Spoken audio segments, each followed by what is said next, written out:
আসসালামু আলাইকুম। খাদিজা রশিদের আপনাদের সবাইকে জানাচ্ছি স্বাগত। আজ আমি রান্না করেছি সুন্দরী বিফ বিরিয়ানি। আর এই সুন্দরী বিফ বিরিয়ানি খেতে কিন্তু দারুণ মজা। আর এই বিফ বিরিয়ানি রান্না করার যে মজাদার হওয়ার যে টিপসগুলো সেটা দেখতে হলে অবশ্যই কিন্তু ফুল ভিডিওটা দেখতে হবে। আমি বিরিয়ানিটা রান্না করার জন্য প্রথমে এখানে নিয়েছি কাঁচামরিচ, বাদাম, কিশমিশ আর পেঁয়াজ বেরেস্তা। এগুলো আমি ব্লেন্ড করে নেব। তারপর আমি একটি পাতিলের মধ্যে সরিষার তেল দিয়ে দেব। তার মধ্যে দিয়ে দেব 3 কেজি পরিমাণ গরুর মাংস। আর একে একে আমি সব মশলা দিয়ে দেব। এখানে আমি দিয়ে দেব বেশ কিছু পেঁয়াজ কুচি। তারপর আমি এখানে দিয়ে দেব সব ধরনের গরম মশলা। তারপর আমি এখানে দিয়ে দেব আদা বাটা, রসুন বাটা। তারপর আমি এখানে দিয়ে দেব ব্লেন্ডার করা সেই বাদাম, কিশমিশ, পেঁয়াজ বেরেস্তা আর কাঁচামরিচ। আর দিয়ে দেব বিরিয়ানি মশলা। তারপর আমি এখানে দিয়ে দেব লেবুর রস, চিনি, শুকনো মরিচের গুঁড়ো, লবণ। এগুলো দিয়ে মাংসটাকে আমি বেশ ভালো করে মিশিয়ে নেব।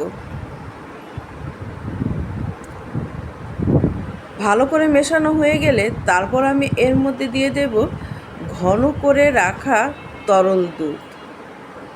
আমি আর এখানে কোনো পানি ব্যবহার করব না। এবার আমি দুধটা বেশ ভালো করে মাংসটার সাথে মিশিয়ে নেব।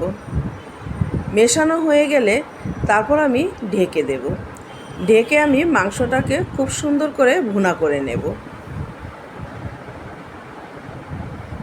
মাঝে মাঝে ঢাকনা উঠিয়ে মাংসটাকে আমি বেশ ভালো করে নাড়াচাড়া করে নেব, না হলে কিন্তু তলানি লেগে যাবে। এই তো দেখুন মাংসটা আমার পানিটা অনেকটা শুকিয়ে আসছে। যখন মাংসটা প্রায় হয়ে আসবে তখন আমি এখানে দিয়ে দেব আরও কিছুটা বিরিয়ানি মশলা। বিরিয়ানি মশলাটা দিয়ে মাংসটার সাথে বেশ ভালো করে মিশিয়ে নেব। মিশিয়ে আমি 2 মিনিট রান্না করব। এই তো আমার মাংসটা রান্না করা হয়ে গিয়েছে। এখন আমি দিয়ে দেব পেঁয়াজ বেরেস্তা। পেঁয়াজ বেরেস্তা দিয়ে আমি মাংসটা কিছুক্ষণ ঢেকে রেখে তারপর আমি মাংসটা অন্য একটি পাত্রে উঠিয়ে নেব। আর মাংসটা দেখে কি মনে হচ্ছে আপনাদের? মাংসটা কিন্তু খুবই লোভনীয় হয়েছে। আমার এই বিরিয়ানির রেসিপিটা যদি আপনাদের ভালো লাগে অবশ্যই কিন্তু আমার চ্যানেলটাকে সাবস্ক্রাইব করে দেবেন আর একটি লাইক দিয়ে আমার পাশে থাকবেন।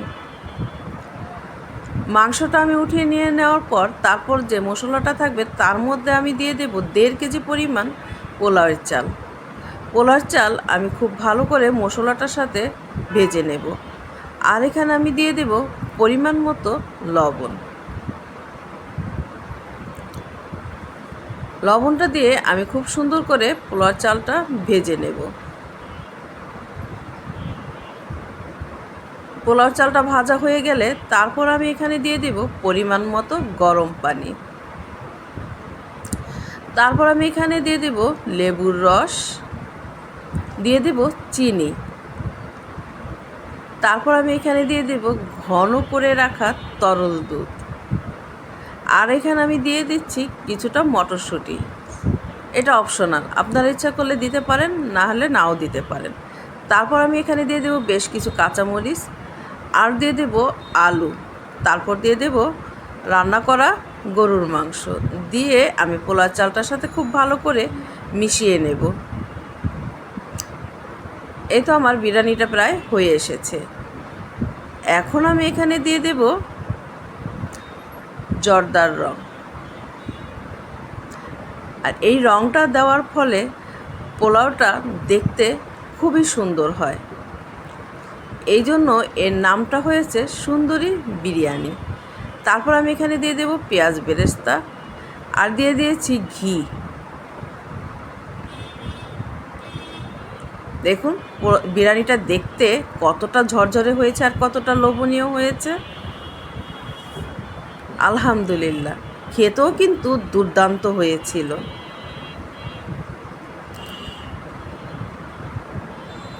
বিরিয়ানিটা দেখেই বুঝতে পারছেন কতটা লোভনীয় আর কতটা সুন্দর হয়েছে।